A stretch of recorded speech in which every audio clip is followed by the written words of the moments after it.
Hello, good morning and happy Tuesday. I am looking forward to continuing to work on our Brooks Builds platform project and actually doing like real coding type stuff. Yesterday we were hoping to get started with that, but then I realized we actually needed to run this in Docker, so we kind of work on that instead. Seems to be the pattern. It's like, okay, we're about to start with this. Oh right, we need to do this thing instead. Okay, let's do that instead. So to begin with, let's go take a look at where we are. We have that. I don't have a bookmark for that. Let's go find that really quickly.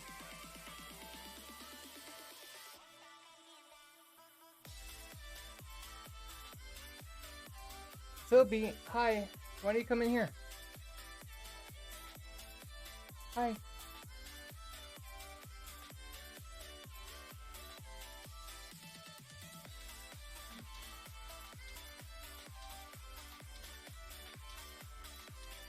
Sylvie was meowing up a storm. Hey, you don't want to? Okay. I left all of your toys upstairs. I'm so sorry. I'll give you a box. Hold on. Let me get a box.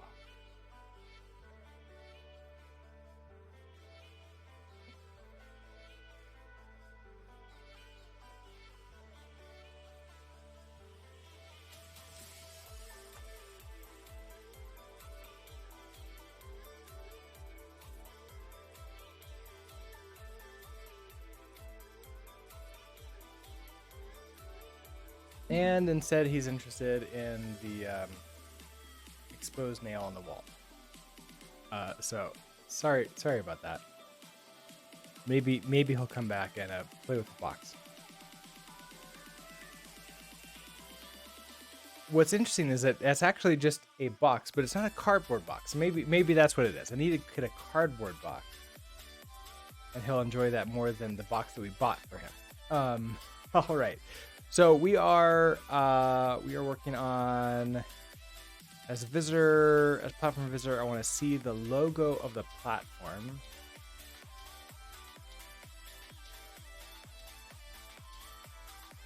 What? Hi. Create a navbar at the top of the screen. Add a logo to the left side of the navbar. I think that should be fine. So if oh right, we have things running in Docker now. So if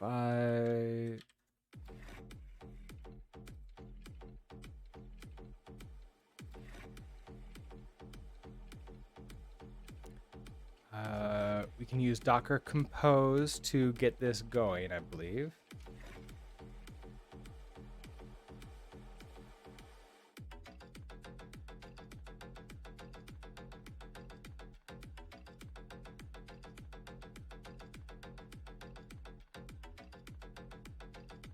All right, so we have sec up and running, and we have a Brooks Builds web app up and running, and it's going to be using that .env file that I have without me having to do any weird stuff to that. Although the code might not be aware of that env file, so that's something.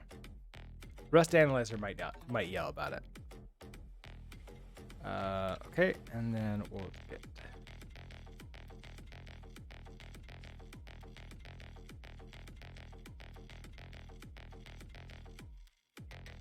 Okay, so we have, right. So here's our top menu that's we sort of created here.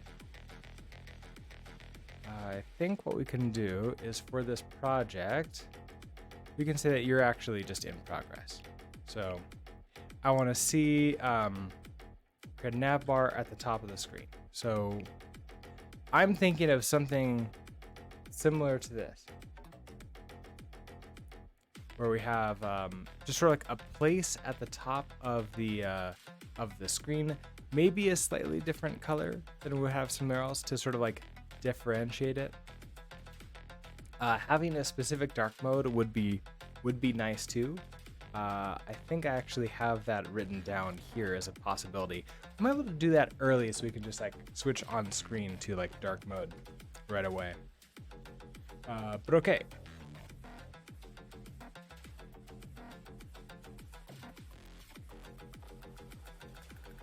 In our web app, we have top menu. Right, we just have this section right now. If I do, we could bring in stylist.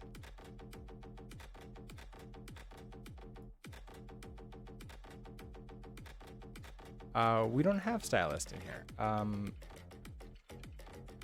think it's just stylist, right? It's not use stylist.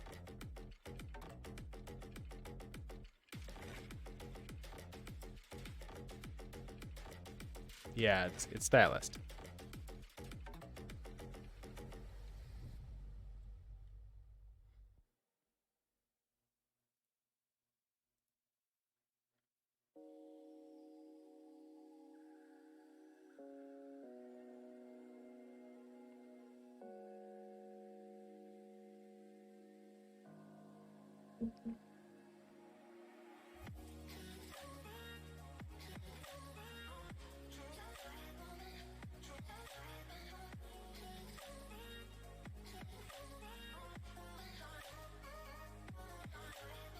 Oh, right, and that's there's a feature.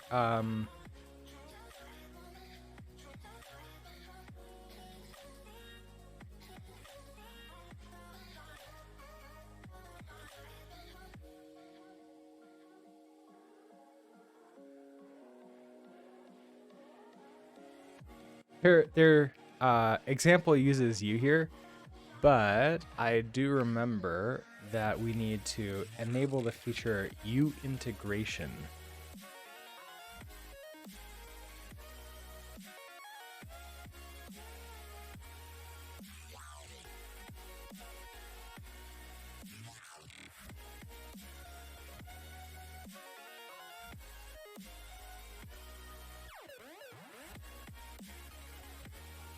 To get our sort of styled component here.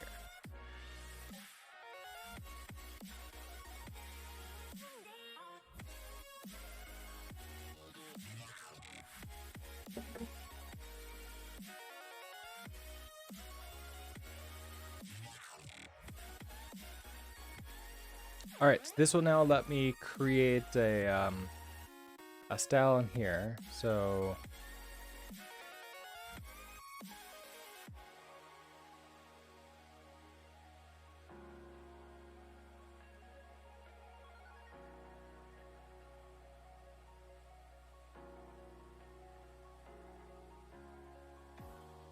I think it's is it CSS or style? I think it's CSS.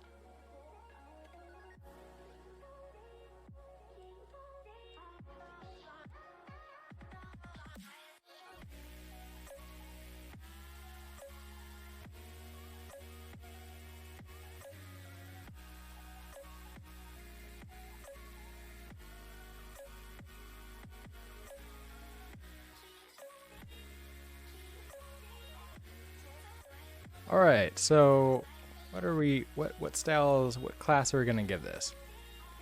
I'm thinking that for our section here, Pudata, yes, I did manage to get that working. So I now have our Docker, I'm now running everything in Docker here.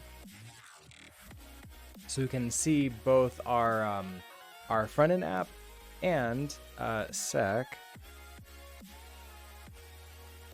is here. So we can then see our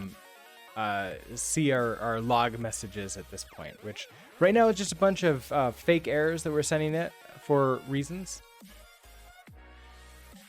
And so we're working on our first component to go in, which is a top menu bar. I don't know if it's going to be the full nav or something else.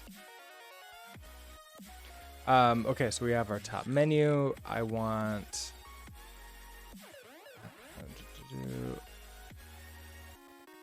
probably don't need this, but I probably do want to set a height on it. So we can have a specific height is maybe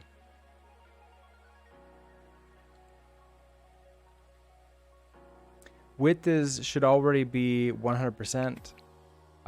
Let's give a background color of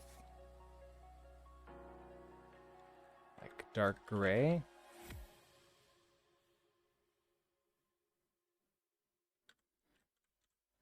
I think that would work.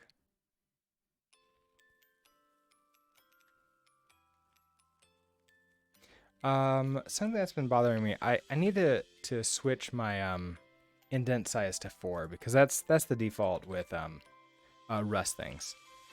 So indent.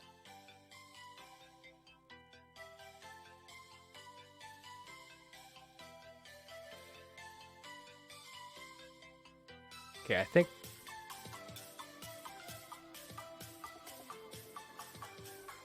that'll work. All right, so save.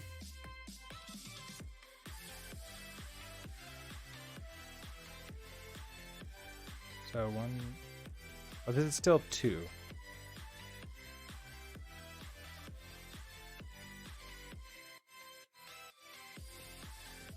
Oh, and the bottom here, space is 2.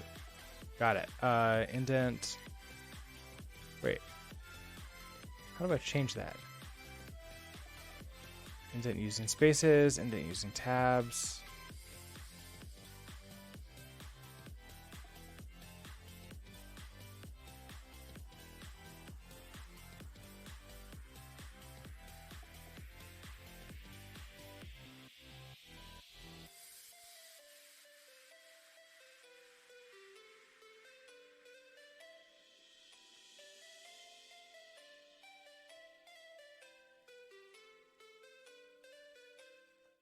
Yeah, I don't know.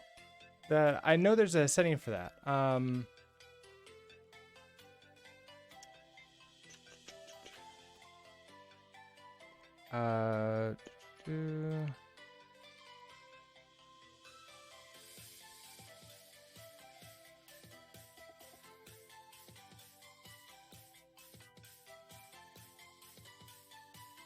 Click the button, select spaces. Indent using spaces. Then ask you for width. Ah, there it goes. Okay, got it. All right, that should work then. I guess this is what Rust Analyzer wants us to use. It'd be nice if it was like consistent like this. That would be really nice. Actually, yeah, nope. Rust Analyzer wants that, but it will be fine. It'll be happy with this, so we could just do this one. This will be fine. All right, so we have height, background color. We're going to apply that back to you. Here we see that. Okay. Now if I turn off dark mode for this, so watch your eyes. Avert your eyes. I'm gonna turn off dark mode. That dark gray is not dark enough for not dark mode. So all right, it's back on. First of all, I noticed we have this padding and margin on the side. Let's go ahead and apply a CSS reset, which I don't have here, so.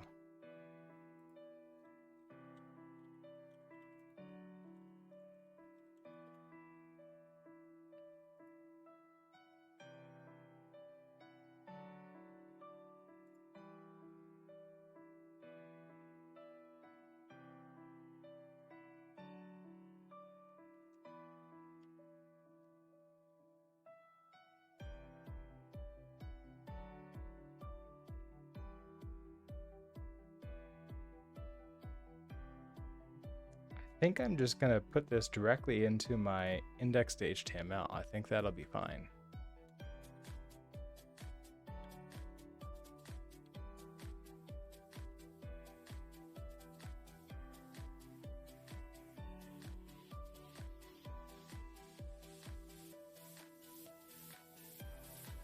Okay, so that should make, yeah, there we go. So this now goes all the way to the edges there like that. So that's good. I do want this probably a lot darker than just a dark gray. I'm thinking something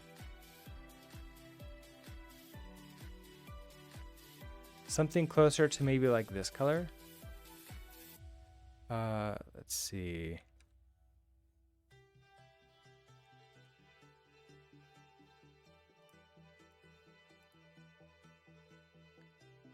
Oh, I can only choose it inside of the web app. How about this? If I choose that color.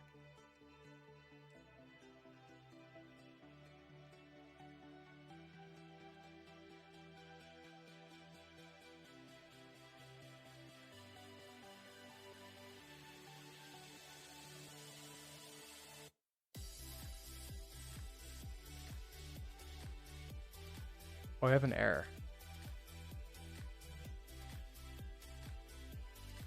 Well, that's not a real error. Okay, you're fine. All right, there.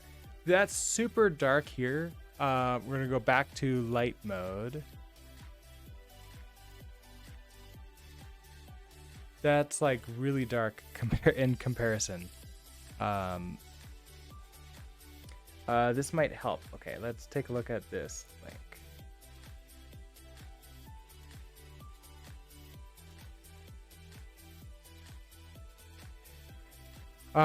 Color scheme CSS property allows an element to indicate which color schemes it can comfortably be rendered in. Common choices for operating system color schemes are light and dark, or day mode and night mode. Oh, nice. When a user selects one of these color schemes, the operating system makes adjustments to the user interface. This includes form control, scroll bars, and used values of CSS system colors. Oh, so it's a tag? The color scheme properties value must be one of the following keywords: normal, light, or dark. Okay, okay.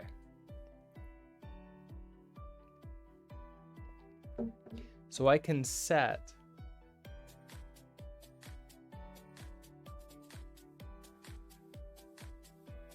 initial value is normal, applies to all elements in text. It won't style the page for you, but it uses native design for some elements. Interesting. To opt the entire page into user's color scheme preference, declare color scheme on the root element. Okay, so let me make sure that my system is in dark mode. I think that it is, but yeah, okay, appearance. Okay, my entire operating system is in dark mode. And then also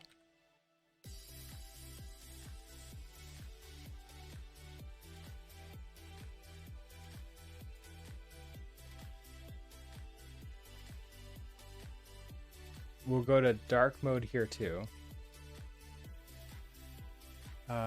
Then, okay.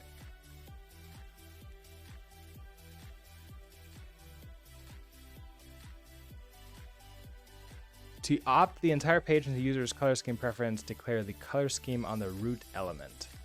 So then I can go here, and we're gonna add this in to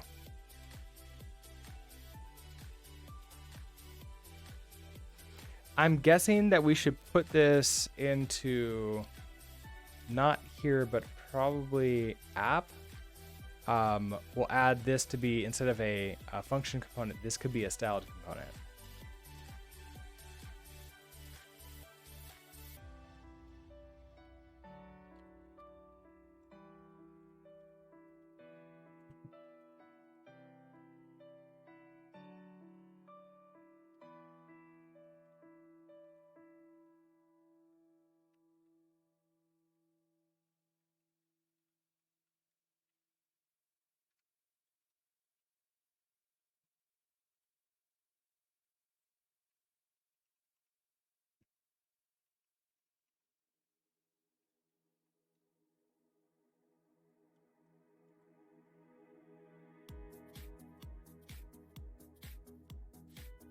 Okay, so if I do that and then on you, yeah, I was thinking about having this on, oh, I can go to System Scheme in Firefox. Okay. Yep, we shall see what happens. So first of all, before I apply this, this is what it looks like. I have this dark reader is off here. Oh, you would consider just putting this into the index. Interesting. Because I could then have this changed to dynamically set it if I put it in here later. Whereas I lose that ability if I put it into index. But yeah, I can actually see this going in there too. Hold on, let's do that. We go to,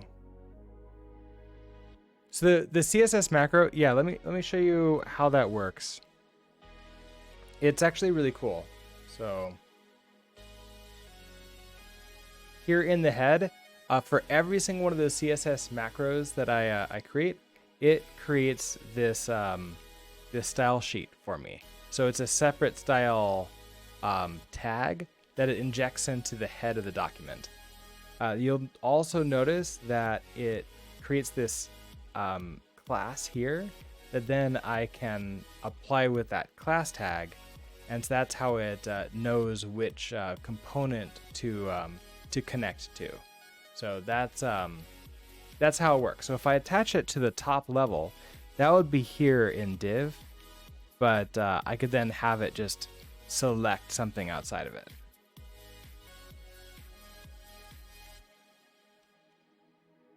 But it would be, because this is a global thing, people would probably be going to look at it outside here. So let's actually add in another style.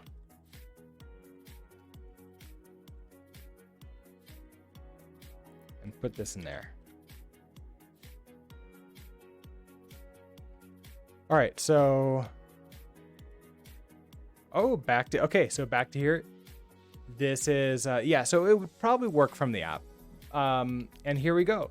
Here is our dark mode without dark reader set on that. Excellent. Now, given that, what do we want to create a top bar for this? Now, if I create a, if I have light mode, we're gonna have, oh, so how do we detect what we're in to provide the right style? Or is it going to figure it out for me? So I'm actually really curious. So if I go to, okay, switching light mode and dark mode on my system doesn't do anything.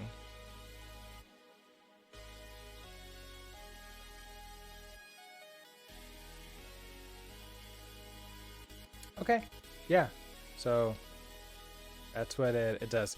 Here, I'll do a system theme, and that'll make it really easy for me to switch back and forth this way. Okay.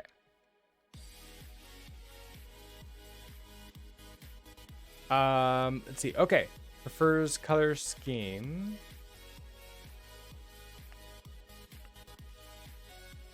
So I guess I'm curious now. If, okay, so making this top nav bar, top menu bar, let's come back into here. So I don't want you to be this dark color anymore. Let's say I want you to be, I guess, let's think about it in light mode. What would I want it to be? Maybe something like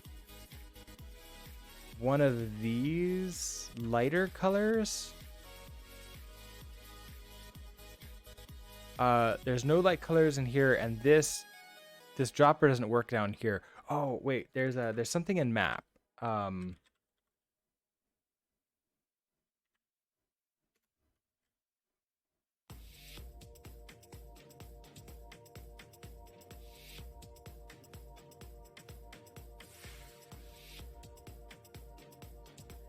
Okay, I can do this and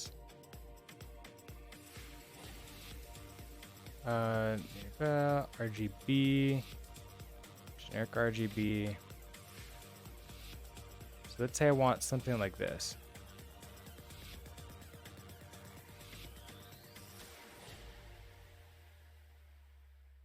Oh, that didn't copy it.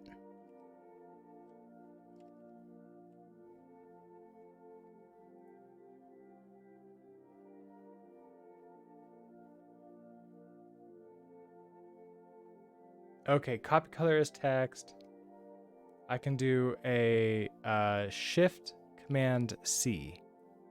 Okay, so I'll just have it's up here like this. Shift Command C.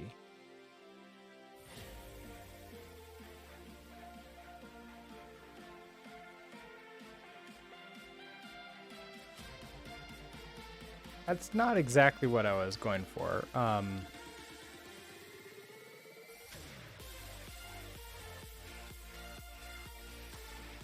I don't know if there's a better way to do it.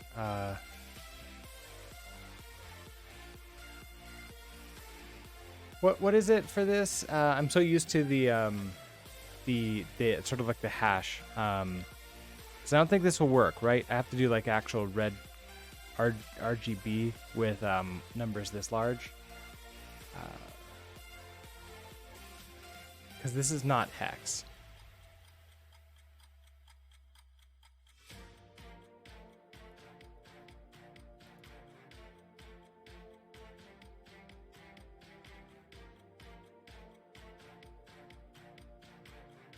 Okay, so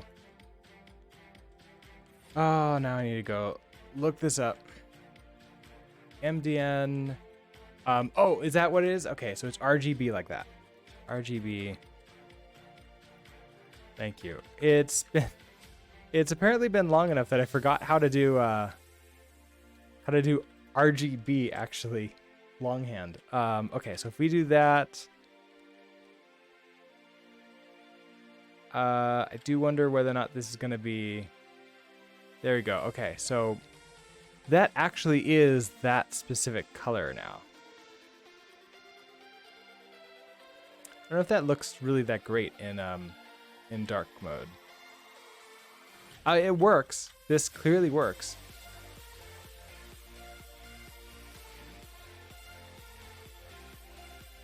It's not a great color. One thing I don't have is somebody to help me out with like color schemes, which I don't really have like a sort of a color theme for Brooks builds yet. Something I would love to create with, but I have just like always struggled with choosing colors.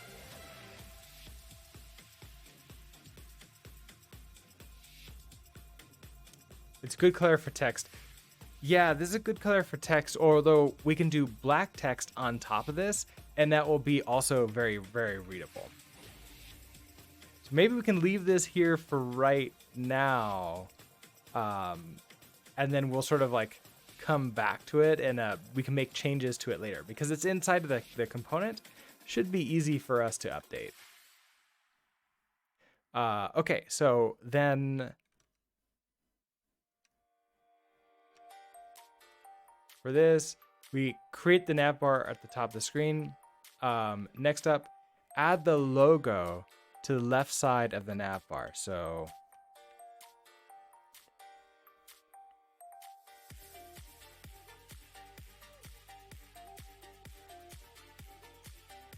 I have a logo. Where is it?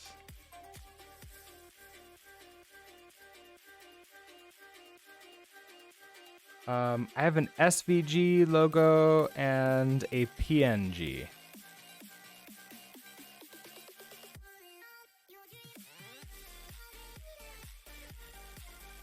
Ironically, the PNG is smaller than the SVG. 25 kilobytes versus 30 kilobytes. So, I mean, not really that big of a difference. But something that I actually haven't looked into with with this is, where do I put like a public? So everything is going to go into the dist folder. Can I, where am I going to put, let's see, so we have,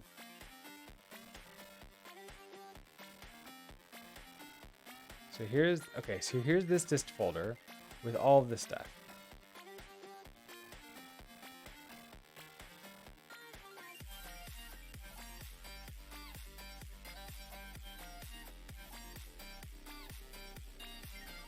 It's compiling and then copying this over. If I just put an image file in here, I don't think that's going to copy like that over when it recompiles.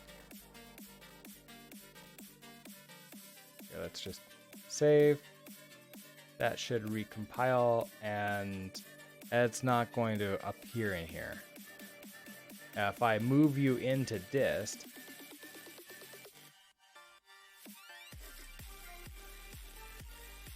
apparently VS Code can't figure that out because I have dist is not tracked with GitHub, maybe.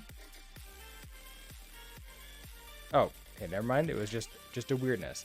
So if I do this, you should now be able to find it temporarily. But if I do another like save in here, yeah, it deletes it really quickly. So I need a way for it to copy that in constantly, or we need some kind of like public folder for things to go into. So we need a trunk config for like a public folder.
Okay, so I can potentially have this copy, like run. Okay, so we have hooks. Oh, so look, hooks. Oh, hooks with the different stages in it. Okay, I got it. So pre-build, build, post-build. This hook example shows how command arguments default to an empty list when absent. It also uses the post-build stage, meaning it executes after the rest of the build is complete, just before the staging directory is copied over the dist directory. Just before. This means that it has access to all build assets, including the HTML file generated by trunk.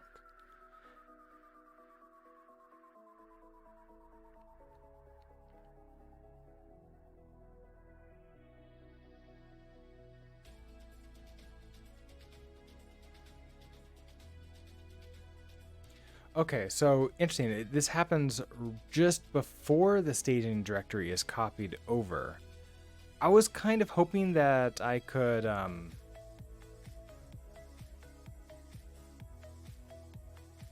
copy over a like add something else in.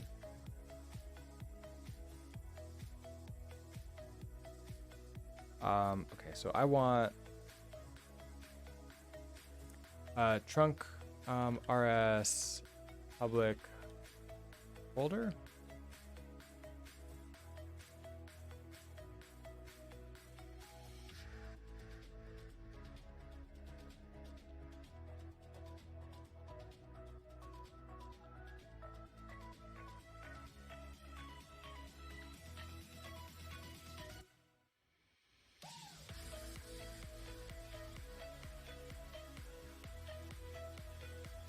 so here's a Stack Overflow of how to do that.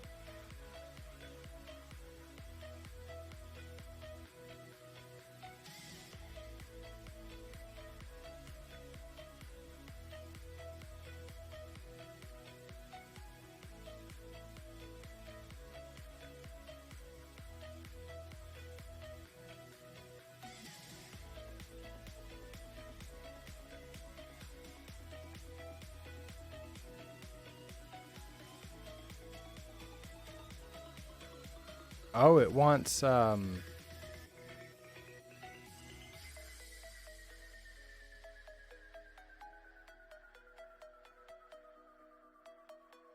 interesting. Okay, so we'll have this rel to the directory, which we put into our code base, and then that's going to copy over for us. Oh, okay. So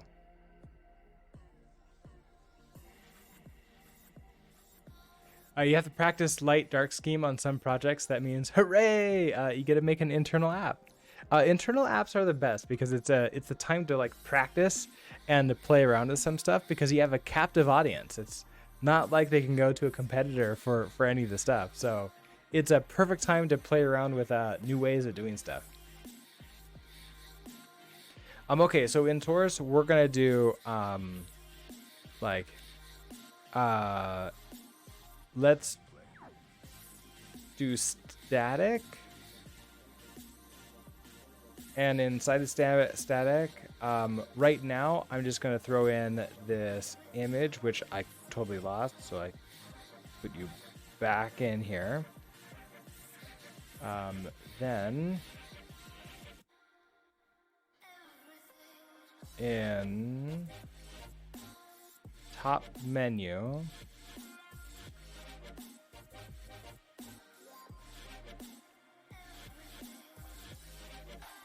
I guess, okay, so if it's exactly like that, if I hit save, do you get copied over? No, you don't. So you're only going to copy over things that are linked to it. So inside of here, we'd want like a left-hand side. So we'll probably have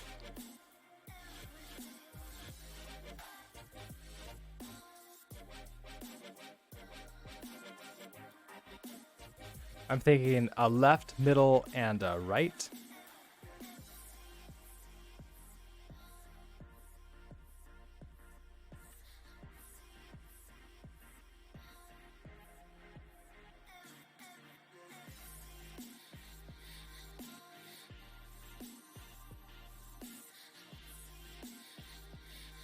I'm mostly using those to label it because I'm probably planning on having just something like not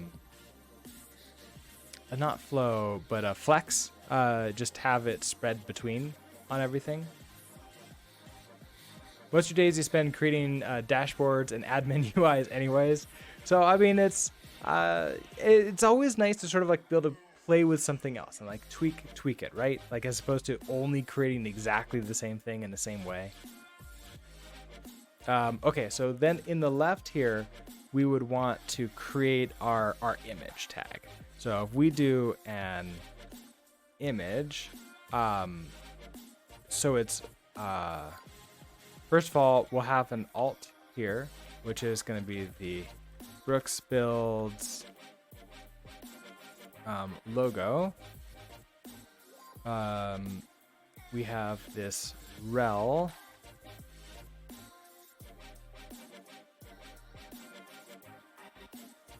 Oh, I see.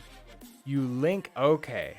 I get it now. You put this link here and then the image is like the normal thing. Okay. So we need a link in index.html. Okay, never mind. That's not what does it. This is what does it.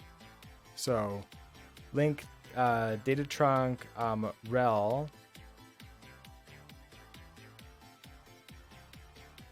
copy directory href, and then this is going to be static. So if I do that,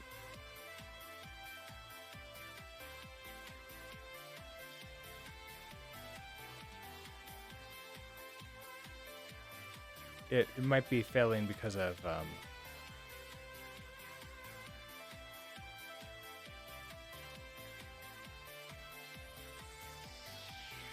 no such file directory, code static.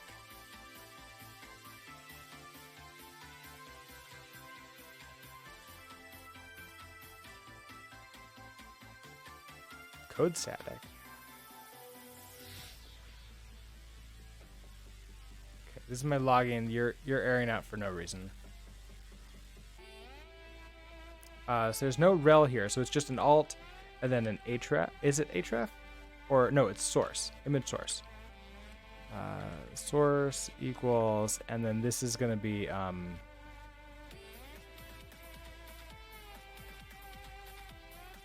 so if we do that,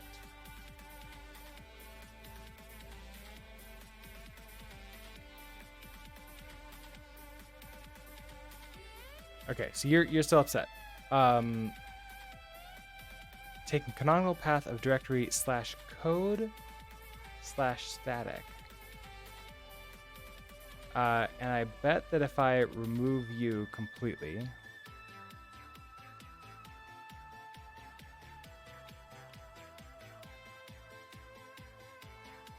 yeah, you have no problem now. So, okay, so link data trunk, rel copy directory.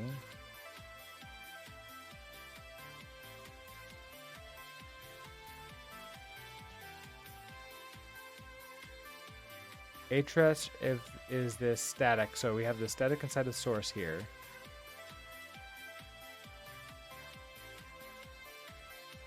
All right, so I want to see any official documentation there is on trunk for that.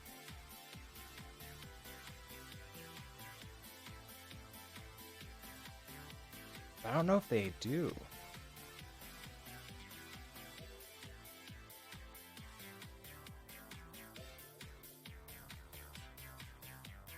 That would probably be on their web page, wouldn't it?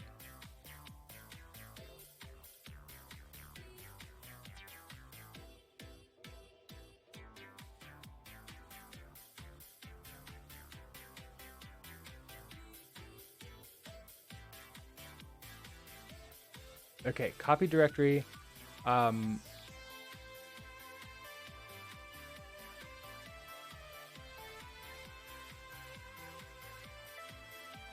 Oh, interesting. Okay. So asset types. Rel equals rest. Trunk will compile the specified cargo project to rest and load it. Declaring assets to be processed by trunk is simple and extensible. All assets to be processed by trunk must follow these three rules. Must be declared as a valid HTML link tag. Must have the attribute data-trunk. Must have the attribute rel equals type, where type is one of the asset types listed below.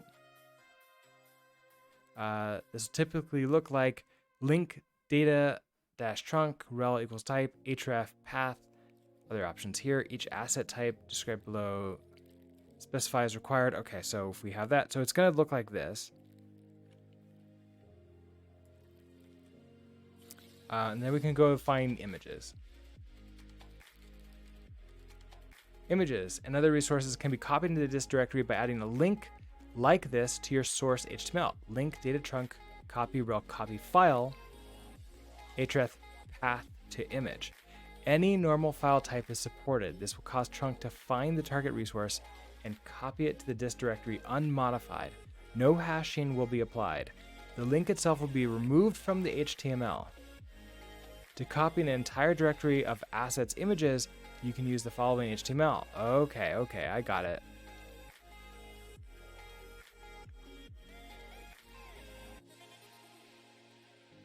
So if I just do this one, let's say, we only have one image right now, so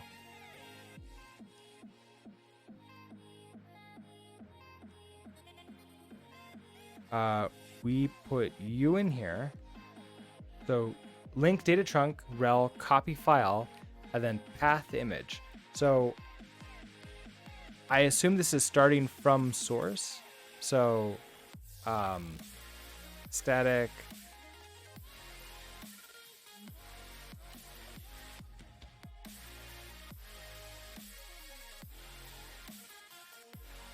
oh, look at that. Okay, so /code static.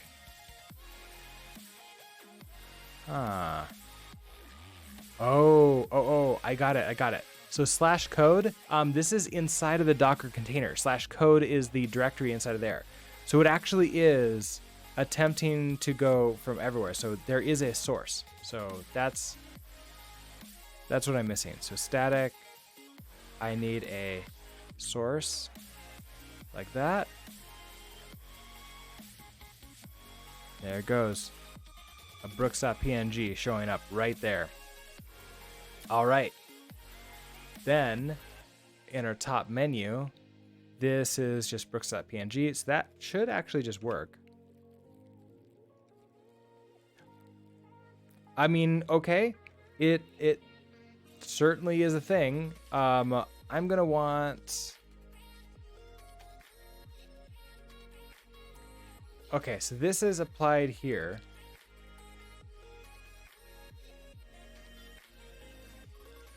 I'm going to want to create a component for an icon so we can then apply its size.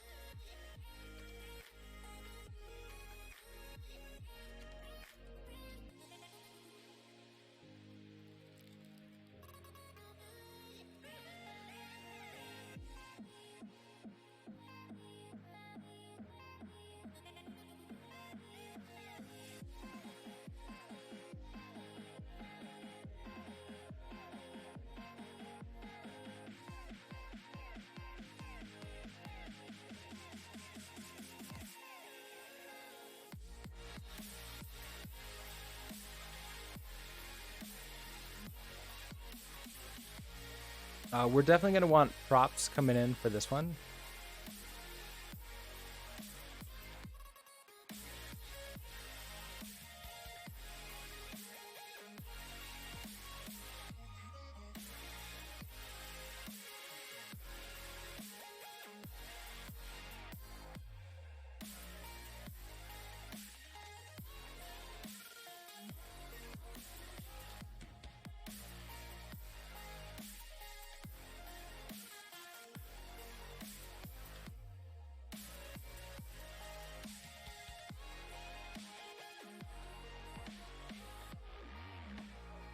Okay, so then in this case, we're probably just going to do an image. Right now, our icon is just an image, so that's going to be fine. So we'll have an image. We'll have an alt. So we need...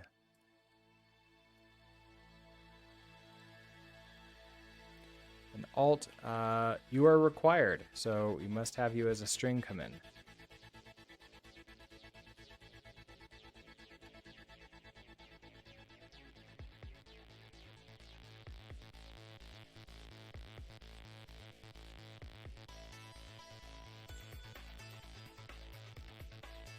Let's see, we also need...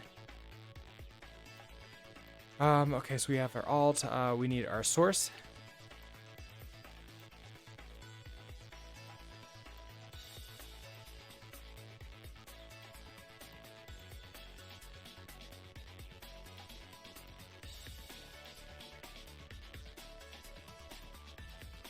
And I think that's it. I'm gonna want to set like a width and a height on something like this. So pub width. We could make this an option. Don't know what I would want to do otherwise. So let's have this be... I guess this could be like an F32. And a pub height of an F32.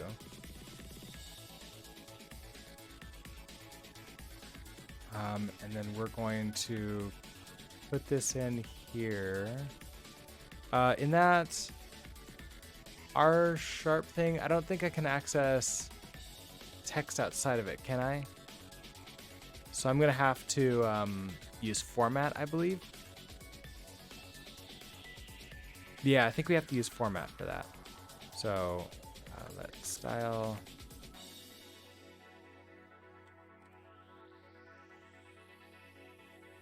Yeah, because I don't think I can do. Okay, let's see what I can do here. Can I do something like access?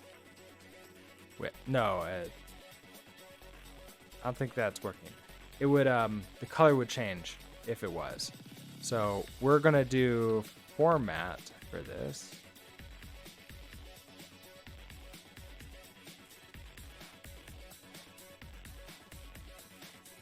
Yeah, no, I totally know. I can apply the width and height in the image. So I want to create the style sheet and then apply this width and height on the style that then gets applied to here. So for example, I want now to do class equals style like that. So now whatever style I put into here, which is going to include this width and height, will be set for that. So although, I mean, I could do this inline. Oh, you're saying, oh, I get what you're saying. It's not CSS. I don't need to do this with CSS. I can do this old school and do this with like a width.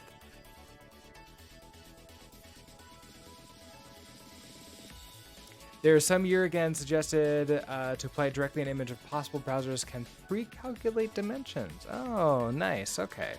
So if we do props.width, and then we can do height equals props.height. Okay. So we do this.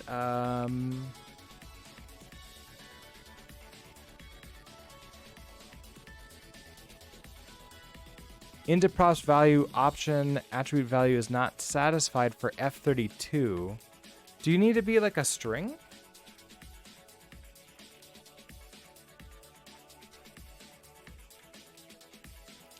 Do you need to be a string? So to oh, okay. Never okay. I do like the idea of us having a type safety here.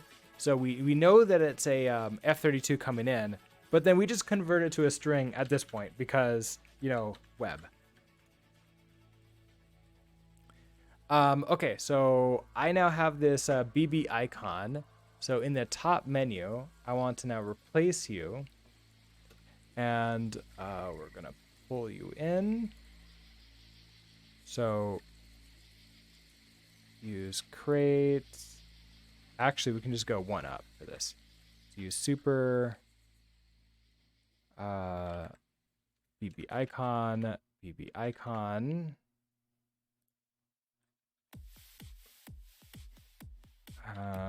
BB icon, and so we're gonna have our alt. Let's see. So our alt is gonna be Brooks builds icon. We're gonna have a source, and that's going to be just brooks.png. We're gonna have a width equals, and this is a number.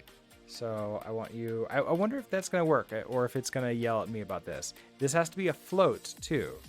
So let's do, if we're at 25 pixels, I want this a little bit lower. Let's try like 20.0. And then height, I want this to be exactly the same. So 20.0 for a square.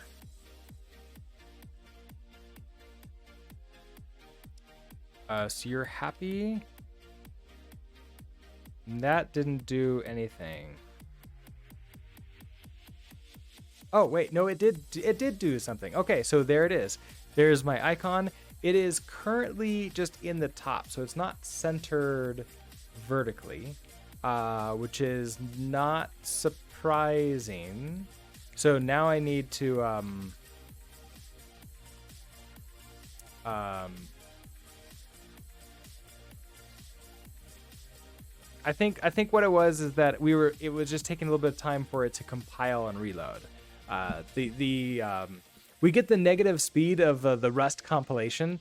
So compare that with something like Parcel, which can compile a JavaScript like instantly, is nice. So like now, that just sort of shows up immediately with everything else. Okay, so we can do attribute loading. Hold on, what's this?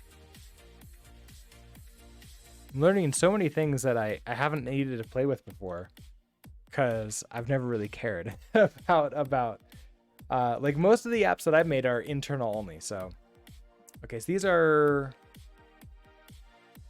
attributes to image. So loading indicates how the browser should load the image. Eager loads the image immediately, regardless of whether or not the image is currently within the visible viewport, is the default value. Lazy defers loading the image until it reaches a calculated distance from the viewport, as defined by the browser. The intent is to avoid the network and storage bandwidth, and okay. I think in this case, loading for Eager is good, but I can definitely see a time when I wouldn't want to do that. That being said, to remind myself that exists, I'm going to put just like loading Eager on here. So let's break this out a little bit.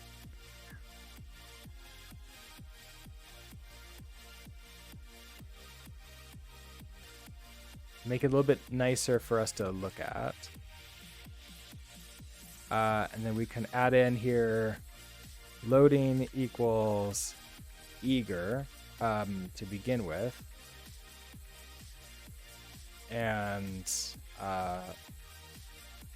that can remind me maybe to sort of like go and change that around. Easy game, easy life. Hello. Good morning. Okay, so we have you now. I want you to be centered vertically, but still in this sort of like the left space. So back into our top menu. That means inside of here, I want actually just everything inside of here.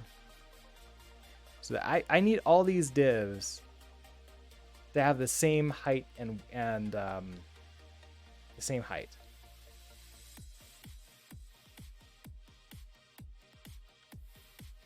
So I wonder, do I want like this style to be sort of like on here, and then another style that I just apply to everything else?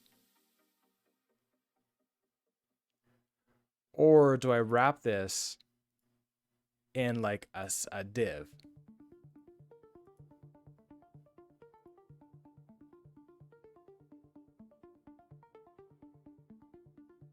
I don't think this will work if I try it now to like get this dot left here, right?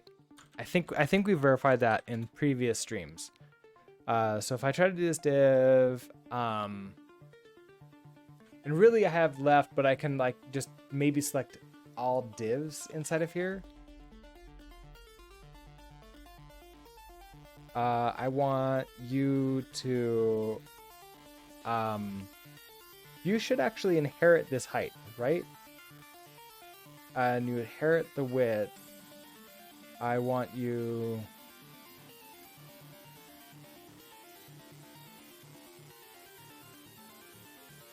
Actually, I want you to be display flex at this point.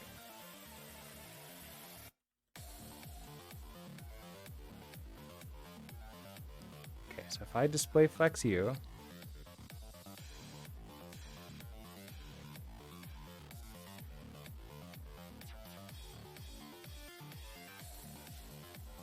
it always takes longer than I think it should. So here's our display flex. Now for this div here,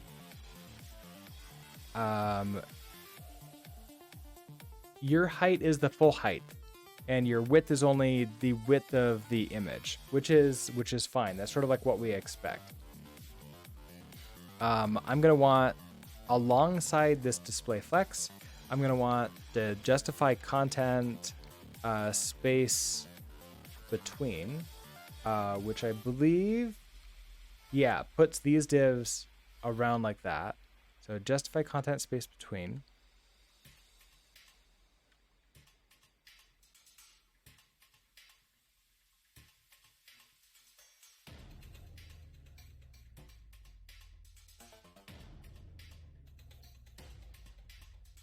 Okay.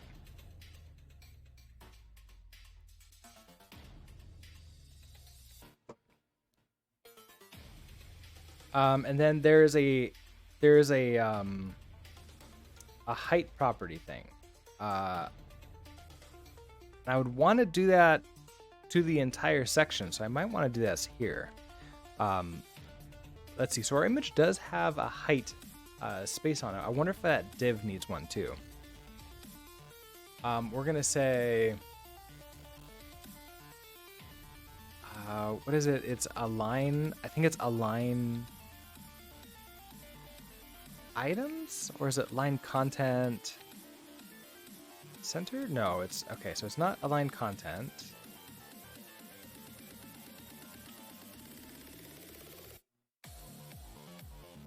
If that was closer, I saw it shift down just a teeny tiny bit. Okay, so it's align items. So here's this. And if we look at that, that is our size. So if we select you, we have nothing special here. It's just 0, 0, no margin or paddings. You are the full amount. So I think that this div needs to have everything in here, unless I were to do like a selector of like star inside.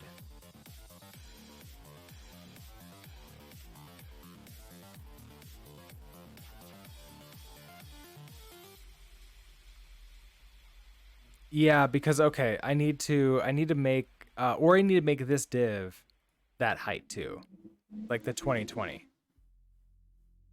That's my choice, is make the div 2020 or select and going through all of this. I don't know what the best choice is for that.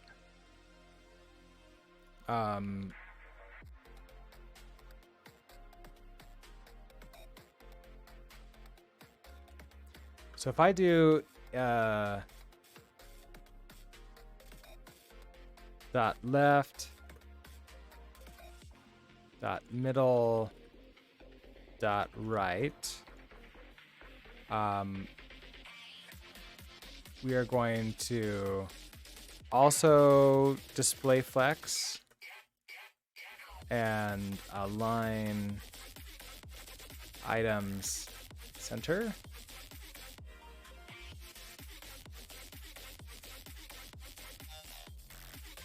Wait until the refresh. There, okay, that worked. So now we have you. I want in our dot left and dot right, I want to have a margin on. Actually, I could probably just do a padding left and a padding right on this side, can't I? So padding, so 0 for top and bottom, and then I want like maybe a 10 pixels for left and right.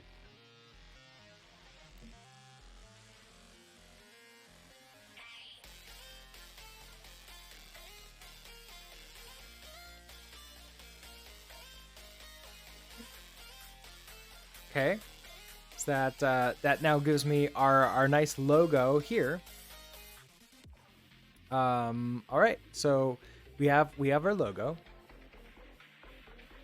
and we're displaying that. What do you think? Have it shifted over a little bit, or have this have it right up against the edge of the screen? using EM-REM is better. Oh no, please do. I put on backseat developing is okay for this one, so I'm okay with that. It's sort of like pair programming or something like this. I will grab a lot more a lot better information. Okay, so yeah, I've been going back and forth, and so I've been working with a one of the designers that I work with. Should I also like do this height then as a rem? And should I set the default font size so that way rem is what I expect it to be?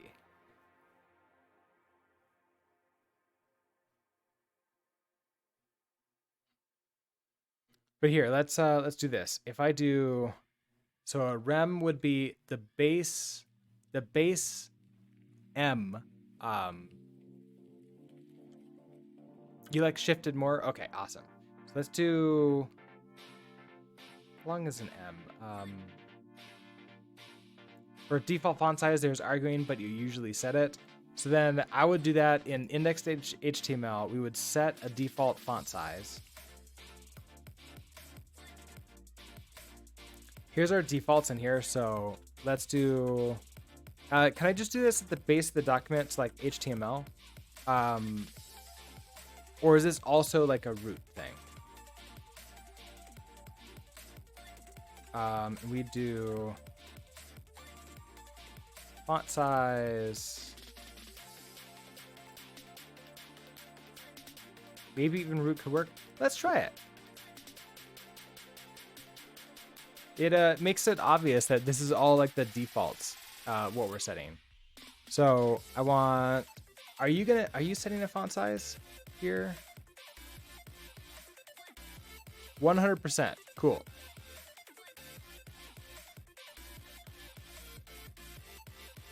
So font size, apparently root is an alternative to HTML, but it has higher importance. Okay, so then yeah, this will work exactly the same as choosing HTML, and I don't really care about the importance level, but maybe that will prevent like a weird flashing in case it started rendering text before I was done with it. Okay, so I don't want like that necessarily.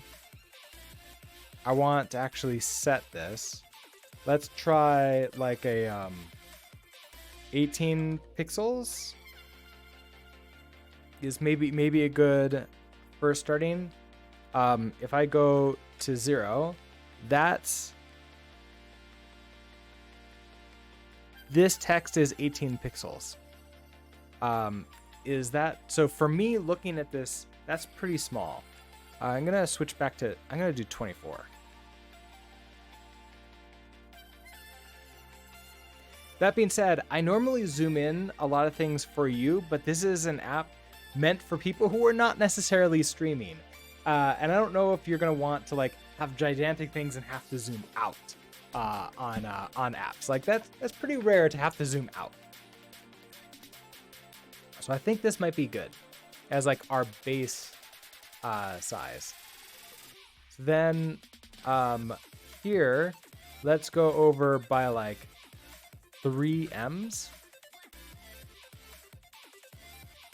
So padding is going to be 3 rem.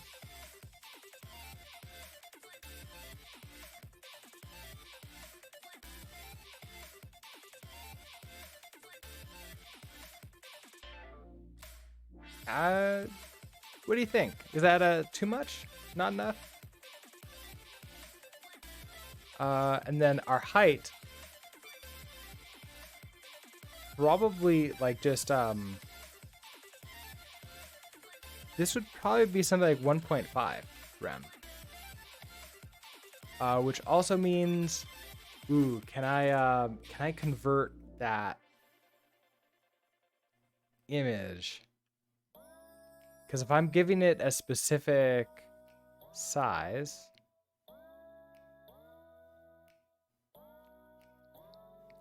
main question, do you want to have padding on the whole page from the side? Yeah, but then I want this to go all the way across.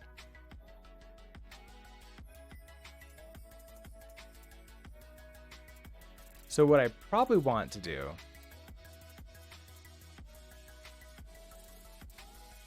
is have like a theme, a padding theme.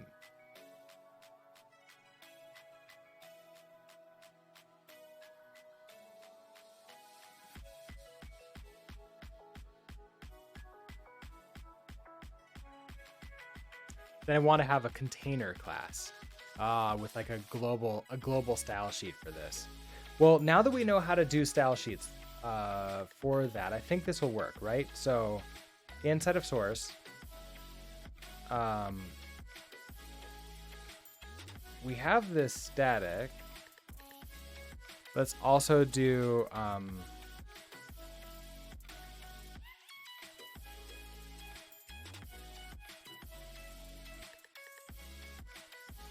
main.css.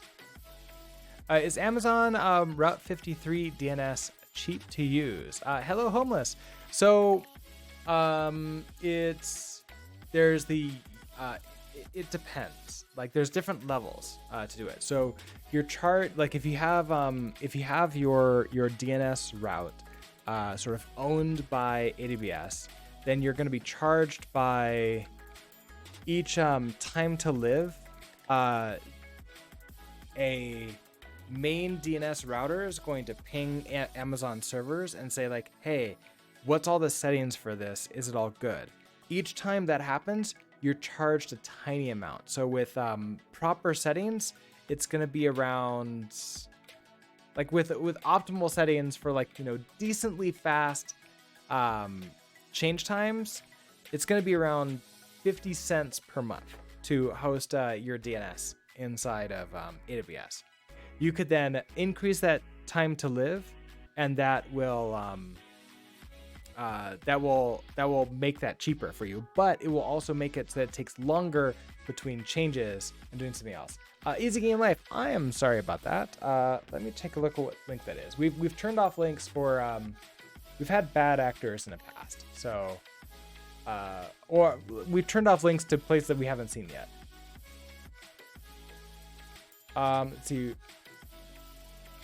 Oh, this one. Let's see. Why did it think that? Oh, that's what it was. Okay, because you put programminghelper.com in there. Okay. Maybe later, not right now. I'm working on this project, but if you put that into our Discord, I might be able to take a look at that later.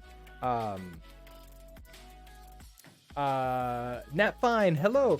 We are just beginning with a project for creating a platform. So it's basically just a web app in U.RS and Rust.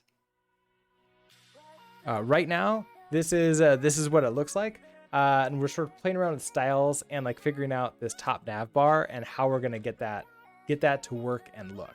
So here I have this main CSS.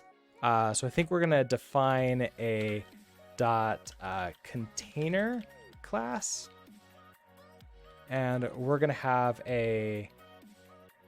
Should that be a margin or a padding? What do you think? It should probably be a margin, right? Because things are going to start on the left. So margin.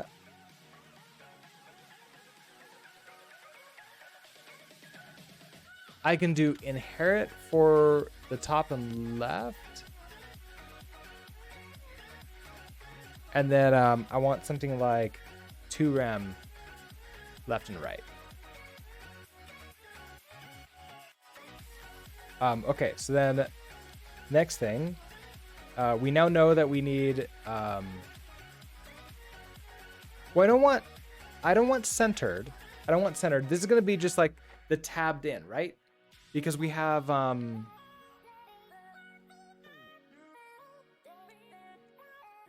if we look at this, like I don't want this centered necessarily. I just want it indented in from here. So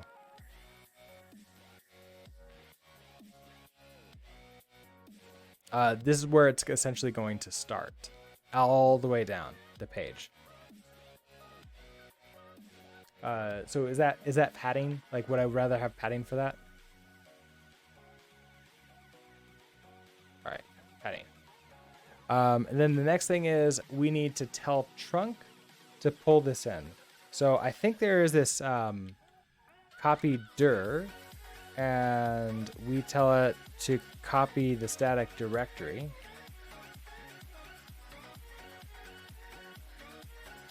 Yep, and here we go. Now it's static in there. Now, a couple things to change. In top menu, source is now going to be static / brooks.png. And that's that. Oh, and then also, we're going to have a link.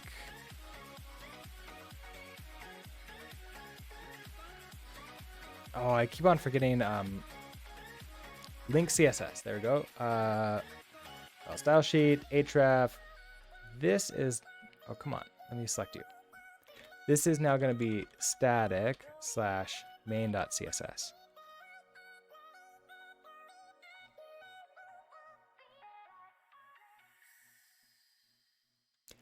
You go with div. This has like the background color, and then a dot container, and then the items. Okay, so that could work. So we'd have our section. I wonder if I want like section left, section middle, section right then. It's like we have a generic div here. So like a generic div with a class style that sort of like just deals with this background color. Then inside of here we can have UB sections.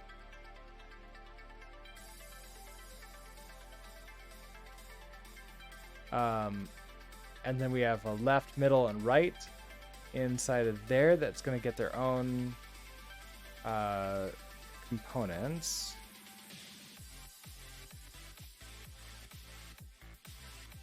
Everything else, okay, everything should still work in general, but okay. Then I want to wrap a container inside of you.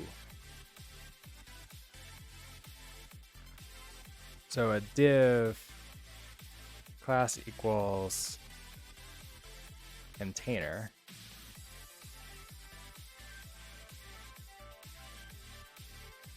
Like that. You don't have to have a padding 3 rem here anymore.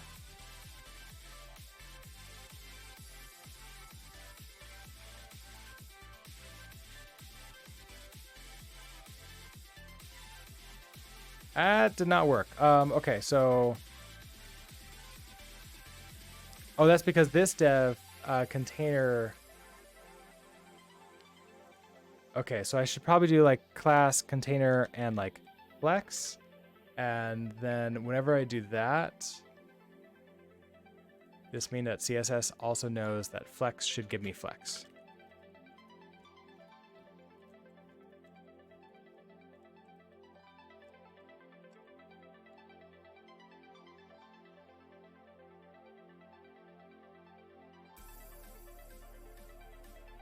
Then something like align middle.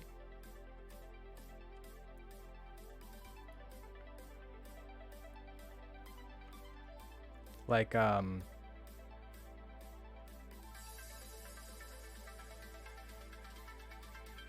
align center.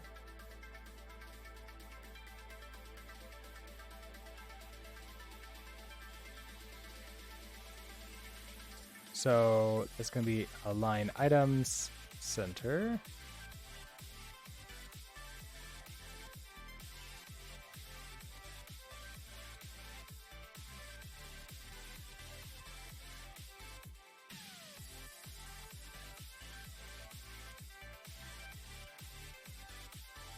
Actually, that's going to be in each of these, aren't they?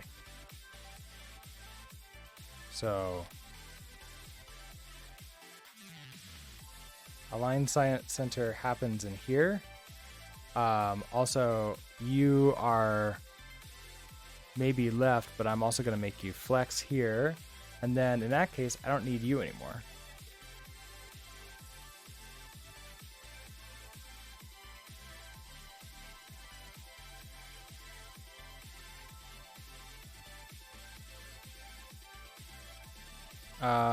That container isn't working. So container flex, inventing tailwind. Yeah, I know. Left here. Oh, so this is just like a marker, like a little text for me to let me know, okay, this is going to be on like the left side. So left here, then a middle section, and then a right section. Really, it's going to be that space between for them all. I wonder also, there might not be a reason for me to do this. I can just class style. Okay, so I want to do the Css Macro. We're going to put our style there and also a container here.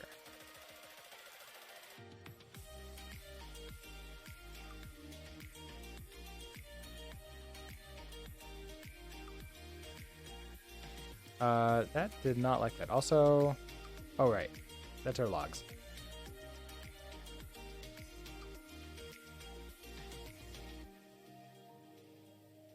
Use CSS Grid. Yeah, I haven't learned CSS Grid. That would be probably good to help. Am I creating your own CSS helper classes? Yeah, I am. Essentially utility classes, yeah. Okay, so here we are with you. You have that container here, which means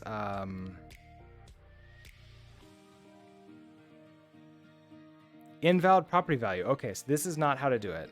So I want padding. Oh, it wouldn't be like this. It would be 0, like 2 rem. Oh, that's what it is. Okay, so inherit doesn't work there.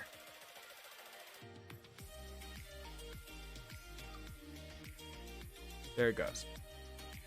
When you're lazy, use Bootstrap Grid. Works just fine. I don't know if I'd be able to use the... I probably could use something like Bootstrap for this.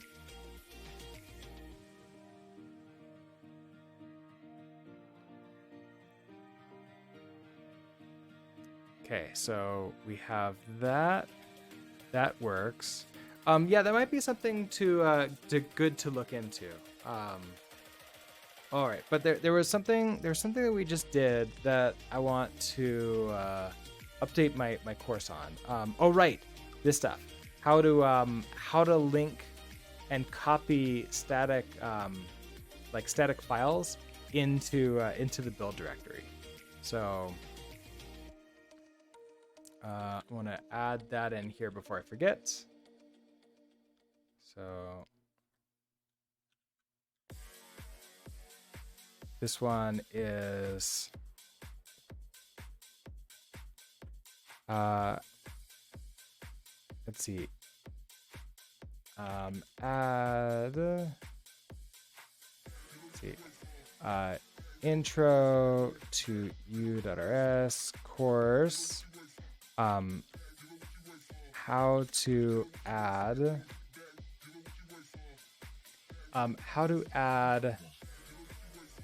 What is it called? How to add folders, like, static files to the build directory. Is there anything else?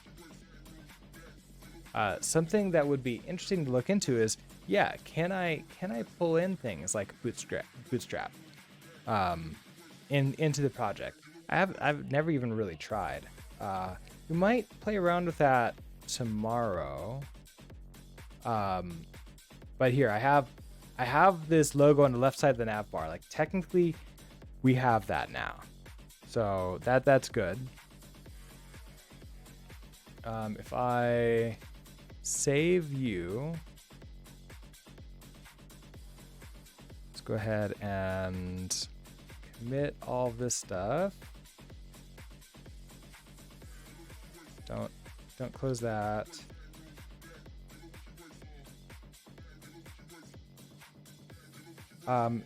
You're super upset because this environment variable isn't defined, which I'm not exactly sure how to deal with this.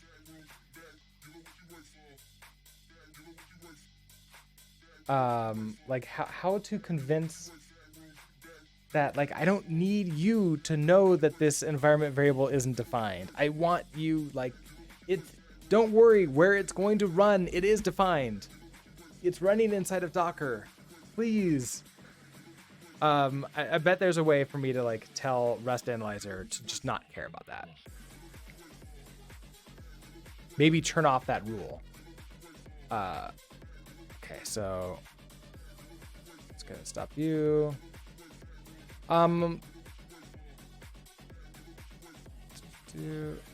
Got this stuff all done. Uncle Scientist, hello.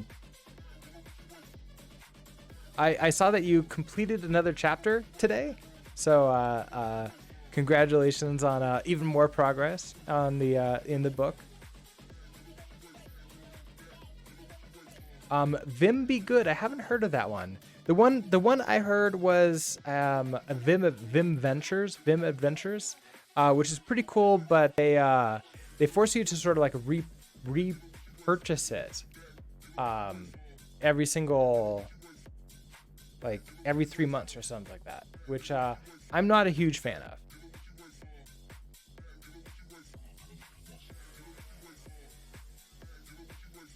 Yeah, that's Vim Adventures. I like that one. I just don't like their sort of like purchasing system. Okay, so we're gonna this stuff. We have created Vim Adventures is boring. I mean, yes, it's boring, but I think it's good. I know, it was like you only have access to it for like 3 months. All right, so as I want to see it. Okay, so we can see the top menu and logo. So that's what we got here. I'll go ahead and push that. So you're done. Now, coming up, what I want to work on tomorrow, I kind of want to investigate. Can we import and like add in Bootstrap? Because like maybe that will just be nicer and easier for everything. So like, can we import Bootstrap into u.rs?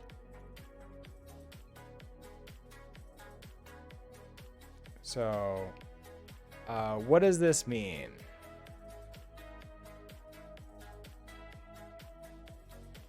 I've not used Tailwind. We can also take a look at Tailwind too. Let's do like one at a time, right? So we'll do Bootstrap first, and then if we figure out that one, it could make Tailwind a lot easier, and we can investigate that too.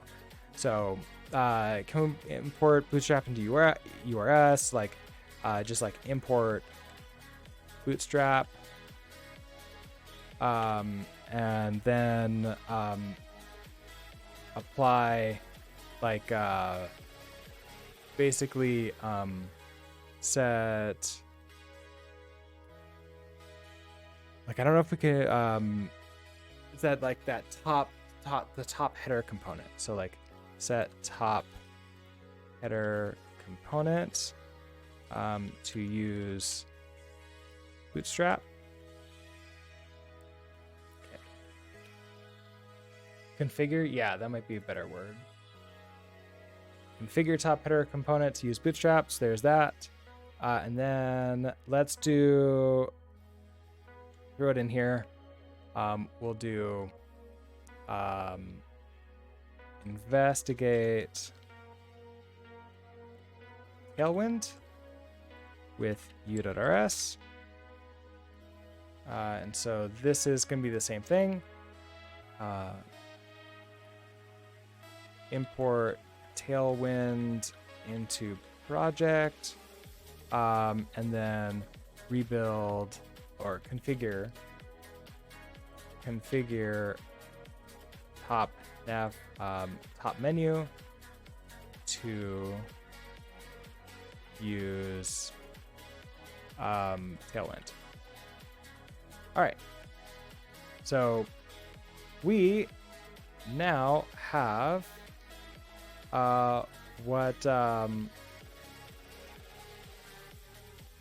we now have our sort of like list of things to work on. All right, so that being all said, what have I got?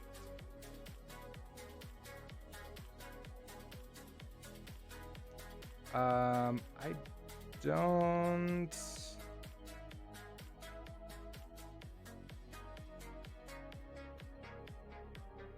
I don't necessarily have anybody to raid right now. I'm looking through like my list of people I'm following, and nobody's doing like web development. And I'm not seeing Rust development on the top of my list either. So I think we'll go ahead and end it. MongoDB. Wait, MongoDB is online? They're not on my recommended list. Let me take a look. MongoDB. I didn't know they even had a Twitch channel. They have 15 viewers? Is this a conference?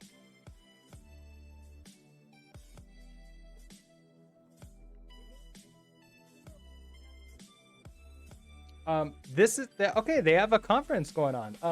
I have not used MongoDB in a long time. But let's go ahead and send you over to them. If you don't want to watch, that's certainly fine with me. I'm probably not going to be able to hang out with that for very much time because I have to head off to work. So I'm going to set up this MongoDB.